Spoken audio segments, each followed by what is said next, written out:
היי, ברוכות הבאות לברבי יוצאת מהמטריקס. היום נדבר על הסרט ברבי. שנייה, זה הרקע.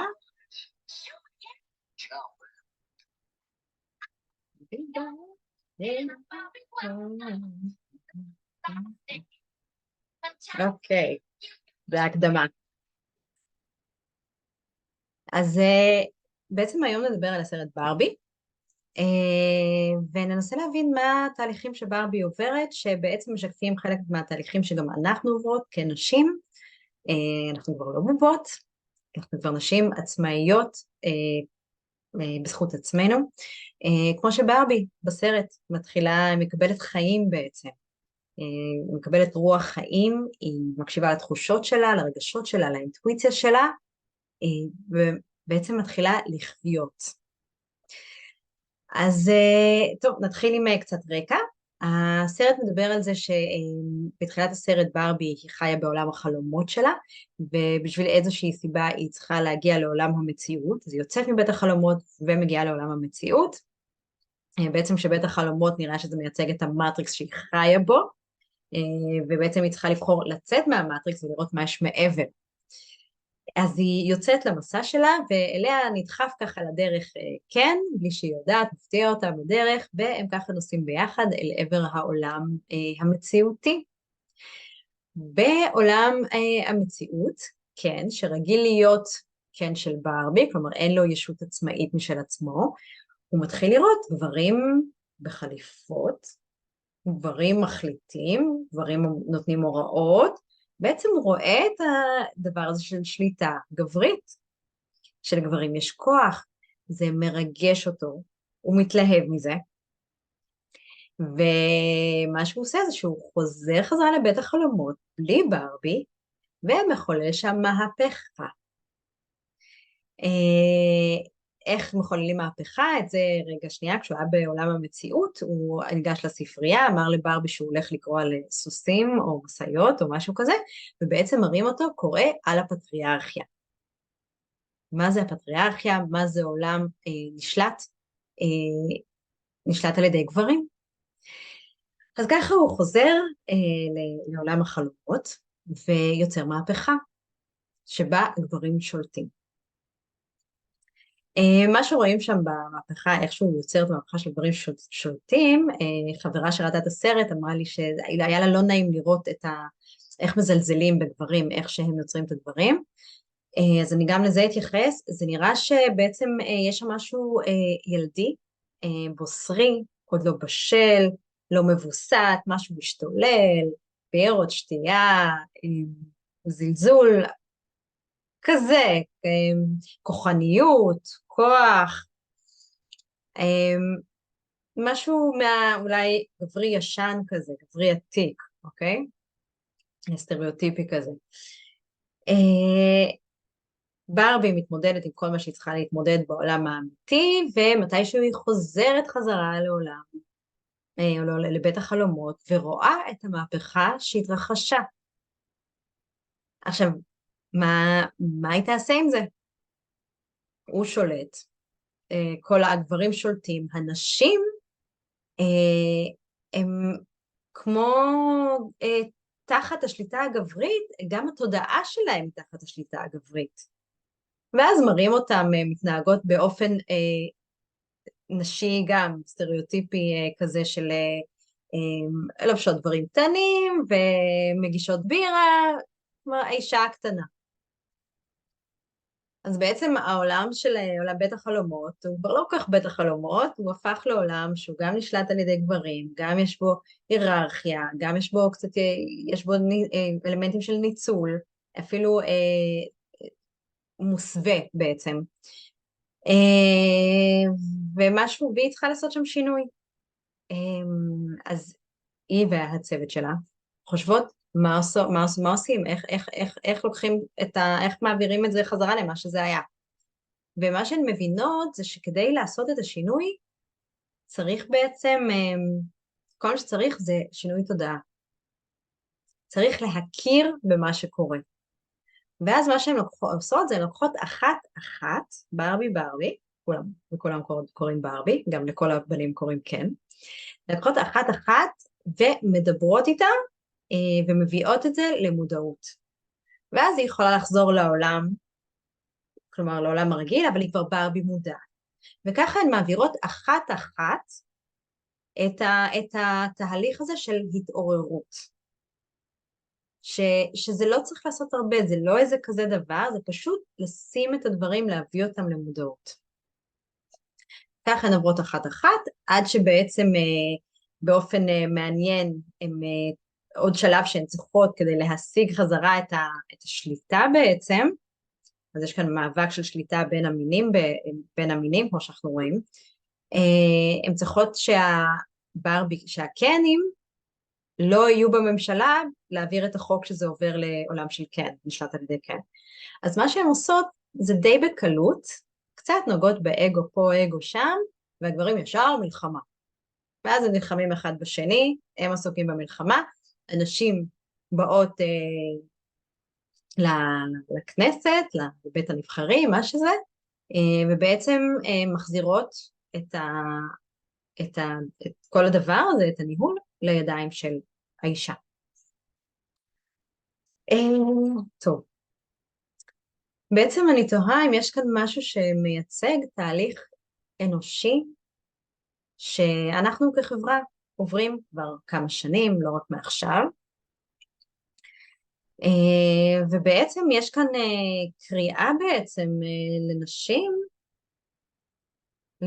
לקחת את הדברים לידיים, להתחבר לעוצמה, להתחבר לרגשות, לתחושות, לאינטואיציה, ולהוביל משם, להובלה נשית.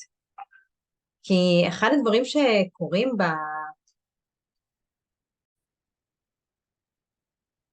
סליחה על העצירה, אז בעצם נראה שיש כאן תהליך של גברים ונשים, שחיים בהרמוניה כלשהי, אולי לא מתאימה לכולם, אולי לא מתאימה לכן באמת, לגבר, ואז הוא מבין שהוא יכול לשלוט, לקחת את העניינים לידיים, והוא מתחיל לשלוט,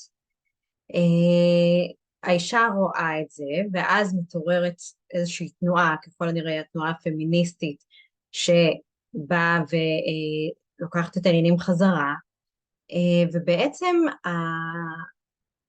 ובעצם כן, זה מעניין, יש שיחה בין ברבי וכן, שכשהיא לוקחת את השליטה חזרה, יש פה הקלה מסוימת, כמו איזה טוב שאת לוקחת להוביל את העניינים, כי התעייפתי, כי קשה לי. משהו שגם אני רואה בחברה, שהרבה פעמים שזה נראה שלגברים, כמו הפטריארכיה, שם עליהם הרבה עומס, שקשה להם מאוד לעמוד בו, וגם לא בטוח שיש להם את כל הכלים לעמוד בו. אוקיי? לא סתם אמרתי שהגברים מתחילים לשלוט בסרט, הם משהו ילדי ובוסרי ולא שלם, כי הפטריארכיה לדעתי היא לא מסמלת מאבק בין גברים ונשים, בתכלס, זה לא הדבר, אלא זה על היבט שאנחנו נקרא לו עכשיו בשמות כאלה, רק כדי להבין את המונחים, היבט על החיים או אורח חיים שהוא יותר מוכוון, יותר זכרי, ושמדחיק את הנקבי. מה זה אומר אורח חיים יותר זכרי? שאנחנו עובדים לפי מדדים, ולפי כמה שיותר, יותר גדול, יותר מהר, יותר כסף, יותר ויותר ויותר, יותר חזק, זה מה שחשוב.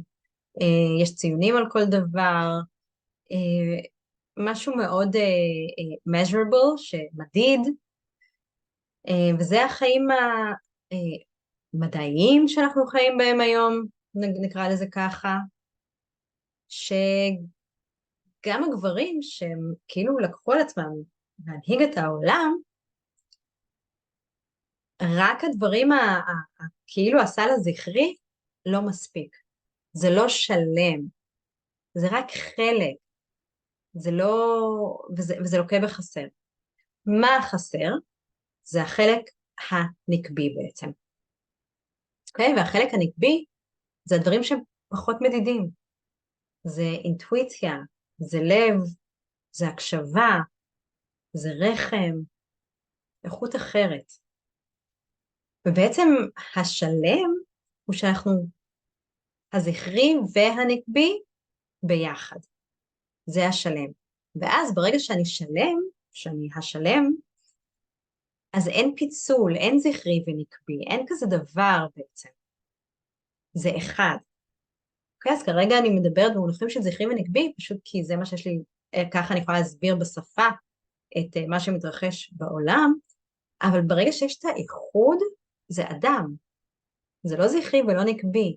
יש הבדל בין איזה מין, נקבה או זכר, ויש הבדל בין ג'נדר, טוב, אתם יודעים למה אני מתכוונת, לאישה או גבר. עכשיו אני התבלבלתי. יש הבדל בין, כאילו, אוקיי, בביולוגי יש נשים וגברים, אבל האישה היא אדם והגבר הוא אדם. הם לא אמורים לקחת את התפקידים של אני אישה, אז אני יכולה לעשות רק את זה, אבל לא את כל אלה. אני גבר, אני יכולה לעשות רק את זה, אבל לא את כל אלה. אוקיי? המגדר הוא הבעייתי כאן. זה בסדר שיש נשים וגברים, וזה נפלא ומדהים, ואנחנו שונים ביולוגית, וזה מקסים. אבל אנחנו שואפים להגיע לשלם, כל אחד מאיתנו. יש לנו את שתי האחרויות. שם אחד בעצם. ולכן כשמראים את קן, איך הוא מתקשה ואיך הוא עושה דברים באופן פחות טוב נקרא לזה, זה כי חסר לו כלים. והיום גם לנשים וגם לגברים חסרים הכלים. חסר הנקבי. אז הסרט הזה הוא סרט שבעיקר נשים יראו ומלמד על הובלה נשית, אבל זו הובלה שגם נשים וגם גברים יכולים לעשות, וזה קורה. אני רואה את זה, אפילו לפני כזה דיברתי גם עם מישהו על האיכויות הנקביות, ואז הוא אמר לי, רגע, בלימודי ביזנס שהם לומדים על לא יודעת על מה בעבודה, מלמדים אותם בדיוק את הדברים האלה, את הנקבי, את יצירת קשר, את חיבור, את כל הדברים האלה. כלומר זה כבר לא כל כך טכני, אלא יותר מחובר, יותר מחוברים למה שאנחנו עושים. זה תהליך שגם נשים וגם גברים עושים היום ביחד. אז בעצם זה המסר החשוב שיש לי להעביר. ואם יש משהו שאני רוצה שתיקחו מכאן היום, זה ההקשבה פנימה. כלומר, יש קטע בסרט שהיוצרת של ברבי לוקחת אותה יד ביד, כי ברבי מחליטה להישאר בעולם המציאות, והיא אומרת לה, אני איתך. תקשיבי לעצמך, תקשיבי לתחושות שלך. אני איתך. אוקיי? והחיבור, המקום המחובר והשלום בין המינים, האם הוא בין גברים ונשים, או האם הוא שלום פנימי שאני יוצרת בין החלקים הזכריים לחלקים הנקביים? השכל והלב, המדיד והאינטואיטיבי, בין שמיים וארץ, הארץ זה מאוד קרקע, זה יותר זכרי, שמיים זה יש לו רעיונות, רוח יותר. האם לשם פנינו מועדות בעצם, לחיבור בין כל החלקים שבנו. וזה בעצם הכיוון לשלום בין המינים. גם במערכת הזוגית, גם במערכת האישית, שאני יכולה להתפתח יותר כשאני אדם יותר שלם, כשאני מחוברת לכל החלקים שבי, אוקיי? לא לחצי מהם, לכולם, וגם ברמה של האנושות עצמה, של החיבור בין המינים עצמם, בין האנשים אחד לשני, בעצם כולנו ביחד. אז תודה על הסרט ברבי שנתן לי השראה, סרט של התעוררות, סגנון המטריקס, הפעם אישה מובילה, ואולי בסרט הבא יהיה סרט שבו אדם מובילה, גבר, אישה, את הדבר הזה, את הצעד הבא. תודה לכם. ביי בינתיים.